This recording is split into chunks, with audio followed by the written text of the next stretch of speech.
ভাবুন তো 23 বছর পুরনো ভোটার লিস্ট হঠাৎ উধাও। পশ্চিমবঙ্গের 4টে বিধানসভা কেন্দ্রের ভোটার তালিকা খুঁজে পাচ্ছে না নির্বাচন কমিশন। আপনার নাম কি ওই লিস্টেই ছিল? কি ঘটেছে? নির্বাচন কমিশনের সূত্রের খবর, পশ্চিমবঙ্গের বীরভূম ও দক্ষিণ 24 পরগনার 4টে বিধানসভা কেন্দ্রের ভোটার তালিকা নিখোঁজ। কেন্দ্রগুলি হলো দক্ষিণ 24 পরগনার কুলপি, বীরভূমের মুরারই, রামপুরহাট ও রাজনগর। কেন গুরুত্বপূর্ণ এই তালিকা? SIR প্রক্রিয়ায় 2002 সালের বিশেষ ভোটার তালিকাকেই মূল ভিত্তি ধরা হয়েছে। শেষবার এই SIR হয়েছিল 2002 সালে। বিহার থেকে শুরু হয়েছে এই প্রক্রিয়া এবং পশ্চিমবঙ্গে এটি শুরু হবে। কি পদক্ষেপ নিয়েছে কমিশন? মুখ্য নির্বাচনী আধিকারিকের ওয়েবসাইটে ইতিমধ্যে 11টি জেলার ভোটার তালিকা প্রকাশ হয়েছে, কিন্তু এই 4টি কেন্দ্রের তালিকা না মেলায় কমিশন বিকল্প ভাবনা করছে। যদি তালিকা না মেলে তাহলে কি হবে? 2003 সালের খসড়া ভোটার তালিকা প্রকাশ করা হবে। কোন কোন জেলার তালিকা প্রকাশ করা হয়েছে? কোচবিহার, জলপাইগুড়ি, দার্জিলিং, 2 দিনাজপুর, মালদহ, নদিয়া, হাওড়া, হুগলি, মেদিনীপুর এবং বাঁকুড়া। তৃণমূল নেত্রী মমতা বন্দ্যোপাধ্যায় অভিযোগ করেছেন SIR এর কারচুপির।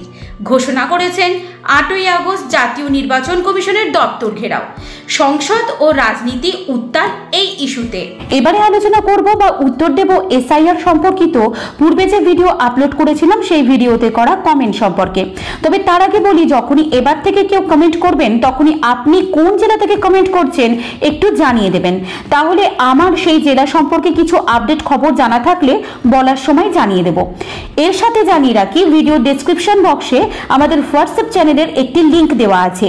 এই লিংকটিকে ক্লিক করে ওই হোয়াটসঅ্যাপ চ্যানেলটিকে ফলো করুন। যখনই কোনো খবর আমরা পাবো তখনই ওখানে দিয়ে দেব। প্রথমে যার কমেন্টটি পড়ব তিনি হলেন মনিরুল মণ্ডল। আমার বাবা মায়ের 2002 সালের ভোটার তালিকায় নাম আছে। আমার জন্ম 1994 সালে। আমার জন্ম সার্টিফিকেট নেই। 4 পাস সার্টিফিকেট দিলে হবে, একটু বলবেন দয়া করে। আপনার জন্ম 2002 সালের আগে এবং আপনার বাবা মায়ের নাম 2002 সালের ভোটার লিস্টে থাকায় আলাদা জন্ম প্রমাণপত্র অনেক ক্ষেত্রে লাগে না। তবে যদি জন্ম প্রমাণ চাওয়া হয় তাহলে 4র্থ শ্রেণী পাস সার্টিফিকেট বা স্কুল লিভিং সার্টিফিকেট জন্ম প্রমাণ হিসাবে দেওয়া যেতে পারে। বিএলওকে দেখিয়ে নেবেন। এছাড়া স্থায়ী বাসিন্দা বা ডোমিসাইল সার্টিফিকেট বের করার চেষ্টা করুন। এটি কিন্তু অনলাইনেও পাওয়া যায় বা আপনি এটা অনলাইনেও করতে পারবেন। তারপরের কমেন্টটি করেছেন সুস্মিত পাল। ইনি বলেছেন, আমি কর্মসূত্রে বাইরে থাকি, তো যখন বিএলও বাড়িতে ফর্ম নিয়ে যাবে সেখানে তখন আমার ছবি ও সিগনেচার কিভাবে করব? তো বলে রাখি যে বিএলও যখন আপনার বাড়িতে যাবে তখন আপনি বাইরে থাকলে আপনার পরিবার ফর্ম গ্রহণ করতে পারে। পরে নির্দিষ্ট সময়ে বিএলও যেদিন ডাকবেন আপনি সরাসরি বিএলওর কাছে বা নির্ধারিত ক্যাম্পে গিয়ে ছবি ও সিগনেচার দিয়ে দিতে পারবেন। বিকল্পভাবে অনলাইনে আবেদন করলে ছবি ও সিগনেচার আপলোড করতে পারেন। আমি এর পরবর্তী ভিডিওগুলোতে আস্তে আস্তে দিয়ে দেব যে SIR এর ফর্ম আপনি অফলাইনে কিভাবে ফিল আপ করতে পারবেন বা অনলাইনে কিভাবে ফিল আপ করতে পারবেন। তবে বলে রাখি, যেহেতু আপনি বাড়ি থাকেন না, বাড়ির বাইরে থাকেন, সেই জন্য যখনই এখানে SIR হবে তখনই আপনি চেষ্টা করবেন সেখানে থেকে এখানে আসার, কারণ তখনকার সময় আপনার এই কাজটি হবে সবচেয়ে গুরুত্বপূর্ণ কাজ। তারপরের কোশ্চেন করেছেন তাজিরুল হক। ইনি বলেছেন, আমার বাবার ভোটার কার্ডে নাম আছে সালাম মণ্ডল, কিন্তু আমার সব ডকুমেন্টসে রয়ে গেছে মান্নান মণ্ডল, তো কি করতে হবে? তো বলে রাখি যে আপনার সব নথিতে যদি নাম আলাদা থাকে তাহলে ফর্ম ফিল আপের সময় নাম এক করতে হবে। তার জন্য নামের অমিল দূর করতে হবে, অর্থাৎ প্রথমে নাম সংশোধনের এফিডেভিট বা নাম পরিবর্তনের জন্য ফার্স্ট ক্লাস ম্যাজিস্ট্রেটের সাহায্য নিতে হবে বা কাজটি তাকে দিয়ে করিয়ে নিতে হবে। এরপর বিএলওকে সঠিক নাম অনুযায়ী প্রমাণপত্র দিন, না হলে ভোটার কার্ডে নাম যাচাইয়ের ক্ষেত্রে কিন্তু আপনার সমস্যা হতে পারে। তারপরের কমেন্টটি করেছেন MD সাদ্দাম হোসেন। ইনি আগের ভিডিওতেও করেছিলেন। তো আবার ইনি জানতে চেয়েছেন যে 1978 সালে জন্ম, ডিলে বার্থ সার্টিফিকেট তৈরি করা আছে, সেটাতে কি গ্রহণযোগ্য হবে? তবে বলে রাখি, ডিলে বার্থ সার্টিফিকেটটা কি, যেটা হলো কিনা দেরিতে বা জন্মের নির্দিষ্ট সময়ের পরে ইস্যু হওয়া জন্ম সার্টিফিকেট।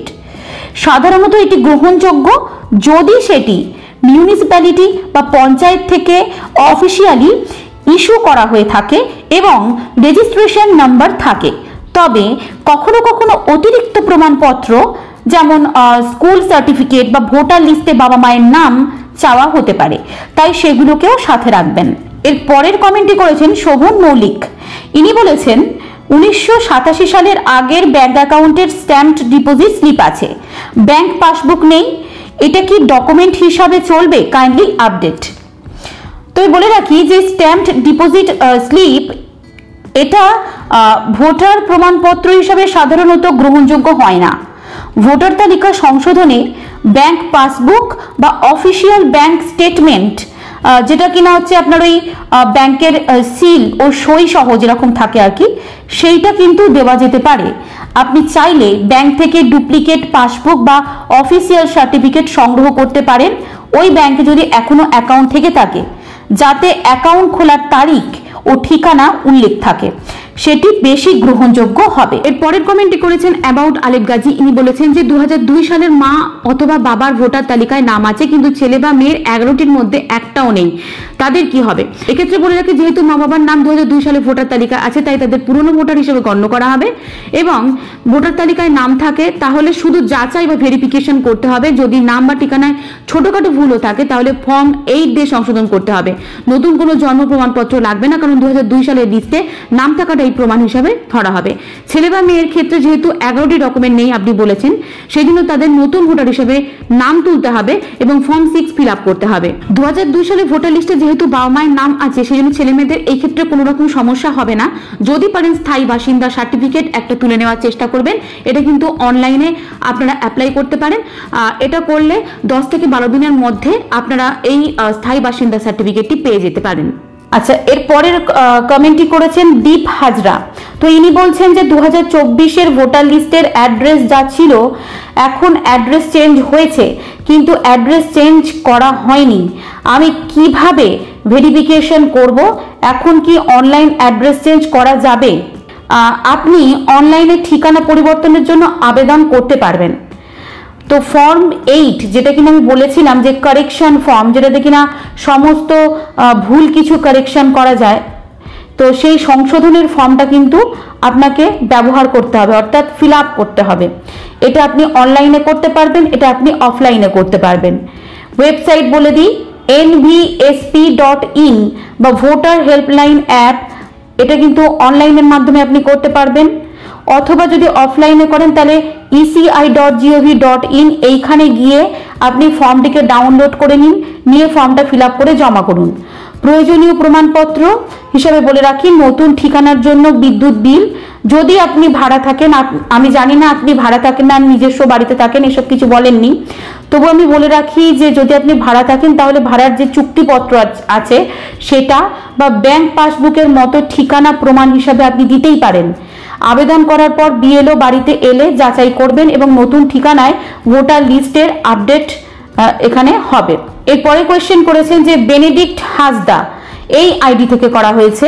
ইনি বলেছেন মা বাবার বাড়ির ঠিকানায় একজনের তার স্ত্রী ও তার ছেলের ভোটার লিস্টে নাম আছে, কিন্তু তারা পাশের পাড়ায় 7 থেকে 8 বছর ধরে অন্য ঘরে থাকে, অন্য বুথ কিন্তু একই ওয়ার্ড বা বিধানসভা অন্তর্গত।